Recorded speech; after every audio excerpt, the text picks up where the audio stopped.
ठीक है, तो मंदाकिनी क्लासेस में आपका एक बार पुनः स्वागत है।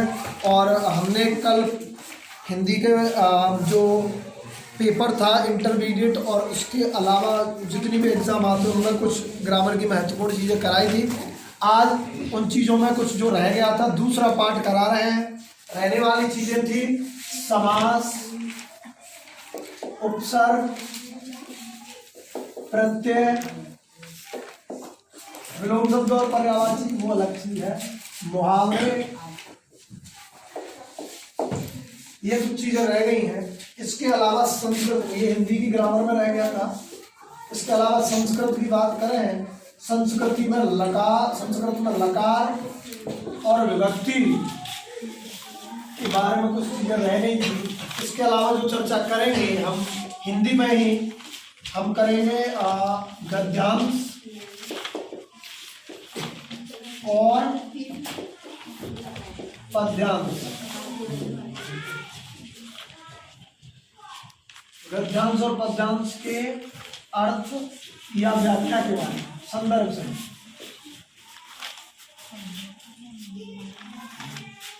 हम सब ये छोटी छोटी आवाज जाती है इसमें, इसके बारे में डिटेल्स करेंगे। ठीक है, गर्दन ऊपर कर लो, मोबाइल ऊपर करेंगे, कोई दिक्कत नहीं, सब देखेंगे, है ना। तो इनके बारे में चर्चा करेंगे हम जल्दी जल्दी में। ठीक है, तो करते हैं। पहला पॉइंट है हमारा, क्या इतनी सी चीज समझ में आई तुम्हारी? पहला जो प्रश्न कराए थे 20 नंबर के, उसमें से ये चीज रह गई थी, संधि करा दी, रस अलंकार और क्या करा दिया, काल विभाजन के बारे में बताया था और युग विभाजन के बारे में बताया था। चलिए समास के बारे में और लकार और विभक्ति के बारे में हम कराएंगे, जल्दी कराएंगे। समास देखिए, समास 6 प्रकार के होते हैं। कितने होते हैं? समास का अर्थ होता है संक्षेप, यानी बड़ी बात को छोटे में कह जाना ही संक्षेप कहलाता है, संक्षेप। ठीक है, और समास कितने प्रकार के होते हैं? समास होते हैं 6 प्रकार के। कितने प्रकार के? पॉज कर लो। तो देखिए एक बात हम कह रहे हैं कि देखो दिखने में थोड़ी परेशानी होती होगी, लेकिन आप अपनी बुक्स सामने रखें और सुने चीज़ों को, है ना, कोई दिक्कत नहीं। आज ये चीज़ है और एक्स्ट्रा भी आएगी, धीरे धीरे चीज़ें बढ़ती हुई चली जाएगी। ठीक है, 6 प्रकार के समास पढ़ने हैं। पहला पढ़ना अव्ययी भाव समास, अव्ययी भाव समास। दूसरा पढ़ना है द्वंद्व समास, द्वंद्व समास। फिर पढ़ना है द्विग समास, फिर पढ़ना है तत्पुरुष, तत्पुरुष समास। तत्पुरुष के अलावा फिर पढ़ना है कर्मधारय, कर्मधारय समास। फिर पढ़ना है तुम्हारा बहुव्रीहि, बहुव्रीहि समास। देखो मैं जल्दी जल्दी में करा देता हूँ, अब एक बात में ध्यान रखना, जहाँ लगभग समझ लीजिए उपसर्ग का प्रयोग हो जाता है, जैसे प्रतिदिन, प्रतिदिन, प्रति एक शब्द है, शब्द दोनों का ही अर्थ अलग लगेगा। प्रतिदिन, यथा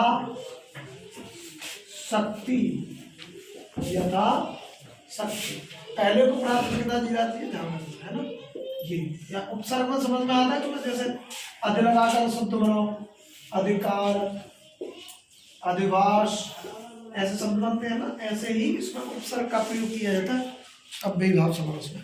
दूसरा पॉइंट आ जाता है यहीं पर द्वंद्व समास।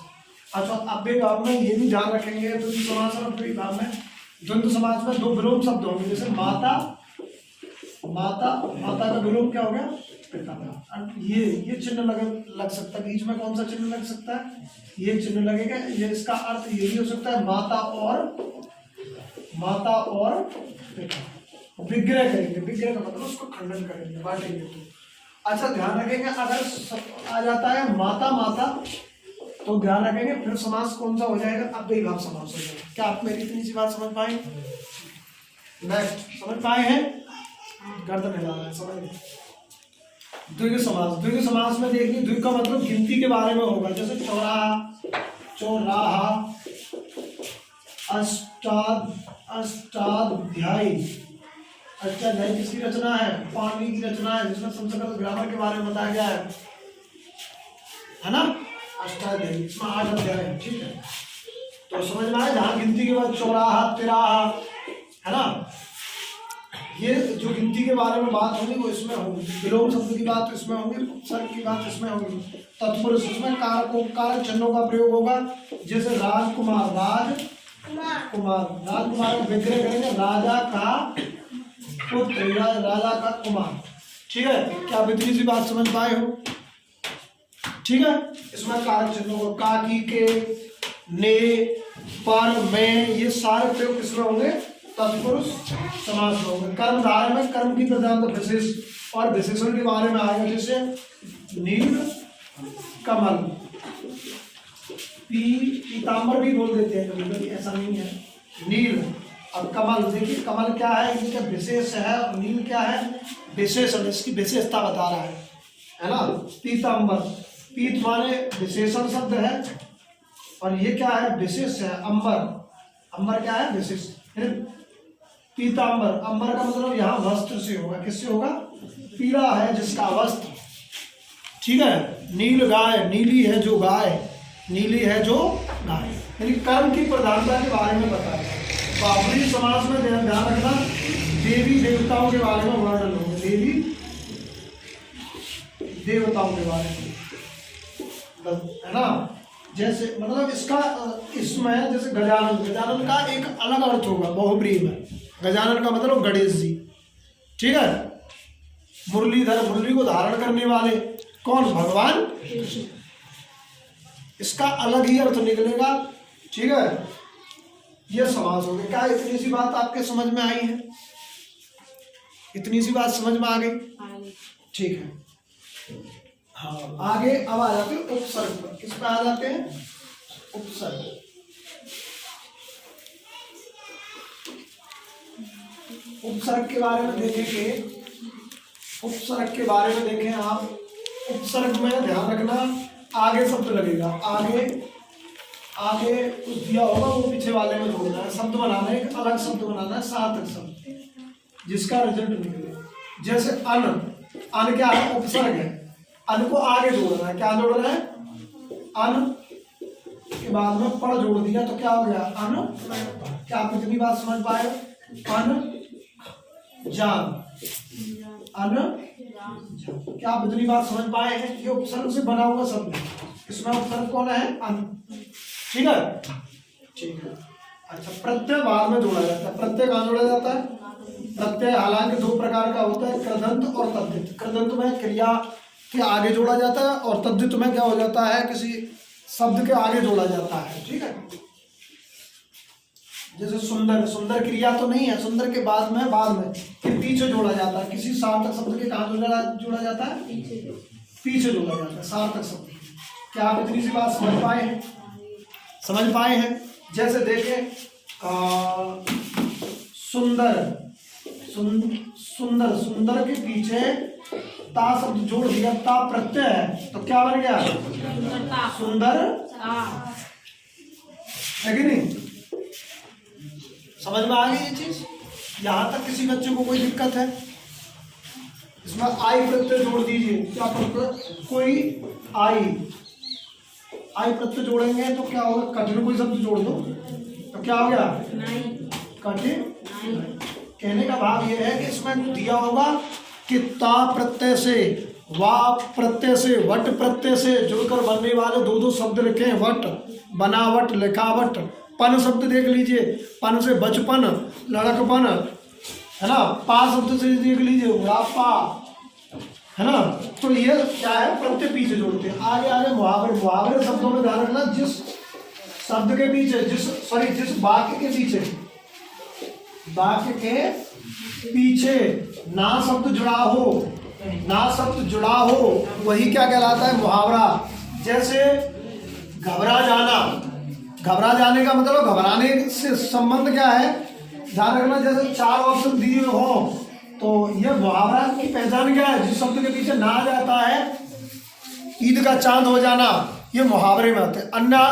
अन्यथा की स्थिति में जैसे 1 अनार 100 बीमार, ये लोकोक्ति होती है। क्या होती है? लोकोक्ति होती है, मुहावरे में ना आता, लोकोक्ति में अदरवाइज कुछ अटपटी बातें होती है। एक अनार 100 बीमार, और मुहावरे में ना शब्द आता। बेटा ये समझने वाली बात है, क्या आप इतनी बात समझ पाए हो? 4 ऑप्शन दिए हो तो जैसे घबरा जाना, घबरा जाने का जैसे 4 ऑप्शन दे दिए मैंने कि घबरा कर भाग जाना, दूसरा घबरा जाने का दूसरे का मतलब है विचलित हो जाना, विचलित हो जाना, परेशान हो जाना। ठीक है, ध्यान रखना मुहावरे का ना से ना ही अर्थ निकलेगा लास्ट तक, इनमें से कोई नहीं। अब देखो घबराना अगर दिया है तो घबरा जाने का मतलब ये नहीं है कि कोई व्यक्ति घबरा गया। ध्यान रखना, कहने का भाव ये है मेरा कि जो शब्द दिया है उस शब्द से रिलेटेड वो मुहावरा ऑप्शन नहीं रहेगा। जैसे ईद का चांद हो जाना, ईद के चांद का अर्थ है कि बहुत दिन बाद दिखाई देना, ईद के चांद हो गया बहुत दिन बाद। यानी कि कहने का भाव ये कि जो शब्द दिया है, जो वाक्य दिया है, उससे संबंधित उसका अर्थ कोई दूसरा ही निकलेगा, गहराई निकलेगी। कहीं पर ये दे दिया होगा कि ईद का चांद, ईद के दिन चांद निकल आया था, ये ऑप्शन सही नहीं है। क्यों नहीं है? क्योंकि उसका गूढ़ अर्थ निकलेगा, कोई दूसरा अर्थ निकलेगा। क्या आप इतनी बात समझ पा रहे हैं मेरी?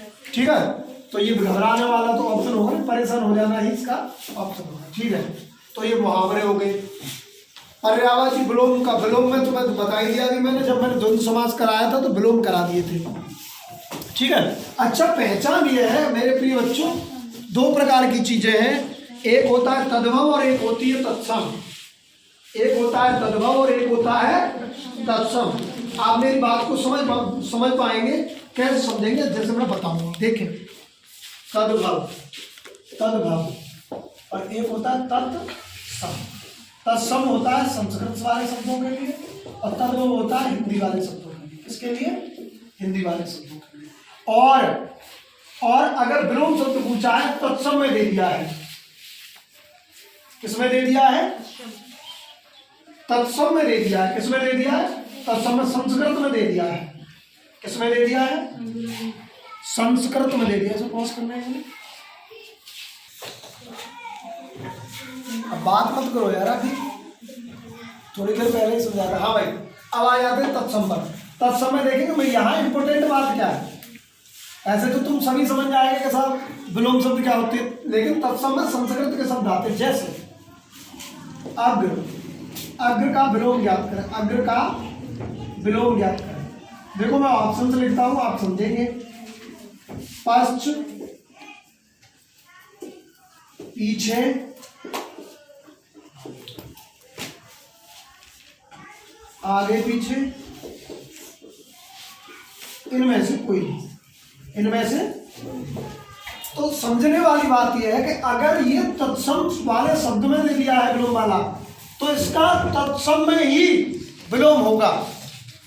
अग्र तत्सम शब्द है, राम, त्र, ठीक है, ये शब्द किसमें होते हैं? तत्सम के होते हैं अधिकांशतः।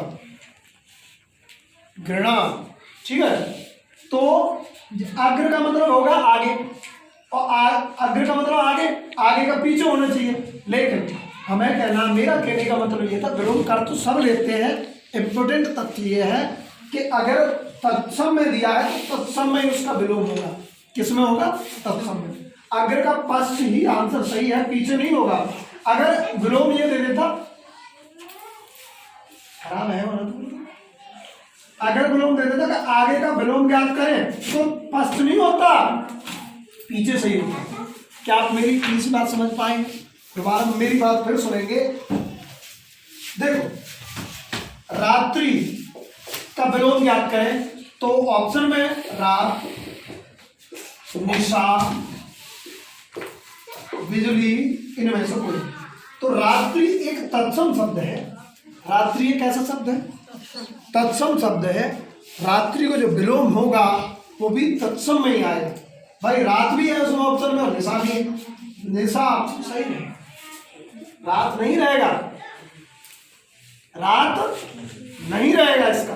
तो कहने का भाव यही था, अगर आगे और आगे का विलोम पूछता तो पीछे आंसर रहता। ठीक है, अगर तद्भव में दिया, हिंदी अर्थ में दिया है, तो हिंदी अर्थ में ही उसका आंसर रहेगा। अगर तत्समय दे दिया है तो तत्समय ही सही रहेगा। तो तद्भव तत्सम समझ में आए, ठीक है। अग्नि, आग, बिजली, तड़ाग, ये सारी चीज होंगे तो उसमें तत्समय अर्थ लेके चलना है। क्या आप मेरी इतनी सी बात समझ पाए? गहराई इसमें यही थी। अगर तत्समय दिया है तो तत्समय उसका आंसर रहेगा। विलोम शब्द में मैंने बताया, सॉरी मुहावरे में मैंने बताया कि ना का अर्थ ना से चलेगा, वही मुहावरा होता है और उसमें आप ध्यान रखेंगे उसका कोई और अर्थ ही छिपा रहता है। क्या आपको मेरी ये बातें समझ में आ पाई? और ये केवल हाई स्कूल की और इंटरमीडिएट की बात नहीं है, हर एग्जाम में इन चीज़ों के बारे में समझना है हमें कि हर एग्जाम में ऐसी चीज़ पूछी जाती है। क्या आप मेरी इतनी सी बात समझ पाए? ठीक है, हाँ भाई। तो ये ग्रामर का पोर्शन जो था वो खत्म हो गया है यहाँ से, ठीक है। अच्छा, और कई बार ऐसा होता है कि हम लिखने में, क्योंकि देखो जल्दी जल्दी में गलतियाँ भी होती हैं, तो अगर आपको कहीं गलती नज़र आती है या हमसे हो भी जाती है, हम गलती मनुष्य का हिस्सा है तो हम उसके क्षमा प्रार्थी हैं, लेकिन कोशिश करते हैं कि गलती कम से कम, ठीक है। अगर कहीं कोई गलती है लगती है किसी को तो उसके लिए क्षमा चाहते हैं। हालांकि ऐसा कोई कमेंट आया नहीं है, लेकिन फिर भी ठीक है। और ये व्यवस्थाओं के अभाव में थोड़ी सी कमजोरियाँ दिखाई पड़ती हैं, उसके लिए भी क्षमा प्रार्थी है। तो इसको मिटा रहे हैं, पॉज कर लीजिए। अब देखिए यहाँ से आगे विभक्ति और हम कराएंगे लकार को। किसको? लकार। देखें आप, लकार 5 प्रकार की होती 10 प्रकार की अलग भी है, लेकिन तुम्हारे सिलेबस में तो 2 ही प्रकार की पूछेंगे। एक लट लकार हुआ, एक लट लकार हुआ, एक लंग लकार हुआ, लंग लकार, एक विदलिंग हुआ, विदलिंग लकार, एक तुम्हारा हुआ लोट लकार। क्या? लोट लकार। मैं जल्दी में समझा देता हूँ। लट लकार वर्तमान काल को कहते हैं, लट लकार भविष्य काल को कहते हैं, भविष्य काल को। लंग लकार भूतकाल को कहते हैं, भूत काल को कहते हैं। विदलिंग में ध्यान रखना चाहिए वाले वाक्य आते हैं, तुम्हें पढ़ना चाहिए। You you you you you ये। लोट लकार में आज्ञार्थक आगे, तुम ये काम करो। इम्परेटिव सेंटेंस समझो इसको, इम्परेटिव। ये शुड वाला यूजेस, भूतकाल प्रेजेंट पास्ट वाला हो गया, ठीक है। तो अब तुम्हारे सिलेबस में तो ये 2 ही और ये 3 हो सकते हैं, बस ये 2 या 3 हो सकते हैं। इनके बारे में इतना नहीं आता, 2-3 में से ही पूछा जाता है। तो मैं जल्दी में करा रहा हूँ भाई, ठीक है। इस प्रकार से लट लकार, लंग लकार, विद लकार, लोट लकार, 5 प्रकार की लकारों के बारे में तुम्हारी संस्कृत में वर्णन है। तो मैं 2 प्रकार की लकारें आपको समझाऊंगा, देखें 2 या 3 समझाऊंगा। लोट लकार में देखें प्रश्न कैसे पूछता है फटाफट से। लट लकार में देखें, लट लकार वर्तमान काल में, वर्तमान काल में पट धातु दे सकता है। धातु का मतलब यहाँ क्रिया से है। पट धातु में पठति, एक वचन, द्विवचन, बहुवचन। ध्यान रखना हिंदी में 2 वचन होते हैं, एक वचन और बहुवचन, और यहाँ एक वचन, द्विवचन और बहुवचन 3 वचन होते हैं। पठति, पठतः, पठन्ति। कहने का भाव है किसी धातु के बीच ति जोड़ना है, ता जोड़ना है, अंति जोड़ना है। क्या आप मेरी बात समझ पाए हैं? ठीक है, ठीक है। और पहला जो होता है कौन सा होता है? प्रथम पुरुष। प्रथम पुरुष फर्स्ट पर्सन तुम्हारे में आई और वी होते हैं। यहाँ पर कौन सा होता है? ही, वह वाला होता है, ठीक है। मध्यम पुरुष, मध्यम पुरुष, मध्यम पुरुष में होता है ये तुम वाला। और उत्तम पुरुष, उत्तम पुरुष। 3 प्रकार के पुरुष बताए हैं। यहाँ तुम करते हो, यहाँ अंग्रेजी में और संस्कृत में विरोधाभास करते हैं। यहाँ फर्स्ट पर्सन आई और वी होता है, तो यहाँ थर्ड पर्सन होता है, ठीक है। यू सेकंड पर्सन सेम होता है। तो पठत, पठस्य, सॉरी पठस्य, पठत, पठथ, पठामि, पठावह, पठामह। ये होता है। ये लोट लकार में पूछा जाता है कि लोट लकार में हस धातु, पट धातु में धातु इनके पीछे जोड़नी, आगे जोड़नी, वैसे उपसर्ग होता है ना, वैसे जोड़ना है और कुछ नहीं करना है आपको, ठीक है। तो बस धातु दे देगा, उसमें पूछेगा लट लकार, लट लकार के बहुवचन के प्रथम पुरुष का रूप लिखें तो पाठक, यानी जो धातु देगा उसके पीछे अंति जोड़ देना है। क्या जोड़ देना है? बहुवचन। बहुवचन में ये तीन हो सकते हैं। बोलेगा प्रथम पुरुष, ये प्रथम पुरुष, बोलेगा मध्यम पुरुष, ये मध्यम पुरुष, ठीक है। और सेम इसी प्रकार है कौन सा? लट लकार। लट लकार का मतलब है भविष्य, भविष्य वाला, फ्यूचर। और इसमें क्या करना है? सेम रहता है, बस क्या जोड़ देते, जैसे पठिष्यति, क्या जोड़ देते हैं, क्या केवल क्या जोड़ देते हैं? इन सबके नीचे क्या जोड़ देंगे? श। क्या जोड़ देंगे? श। क्या आप मेरी इतनी सी बात समझ पाए हैं? क्या आप मेरी इतनी सी बात समझ पाए हैं? बोलिए हाँ या ना। क्या आप मेरी इतनी बात समझ पाए हैं? ठीक है। आगे और लंग लकार में देखेंगे, लंग लकार, लंग लकार में ध्यान रखना, इसमें क्या करेंगे? धातु से पहले आ आएगा, अपठत, अकथयत, इसमें अपठत, अपठताम, अपठन, अपठत, अपठताम, अपठन। हाँ, पॉज इसलिए करवा देंगे अगर देखने में टाइम निकल जाएगा। हाँ, तो अपठन ना आएगा, अपठ, अपठ, अपठतम, अपठत, अपटामे, अपटावो, अपटाम। इस प्रकार से केवल आ जोड़ना होगा। क्या जोड़ना होगा? और ये थोड़ा सा ये ध्यान रखने होंगे, ये लंग लकार है भूतकाल में, भूतकाल में। क्या आप मेरी इतनी सी बात समझ पाए हो? लकार में जल्दी से बताएं। ठीक है, समझ में आ गया? ठीक है, तो आगे विभक्ति देखेंगे बराबर से। मैं इसमें डालूं, पॉज कर लो तुम एक मिनट।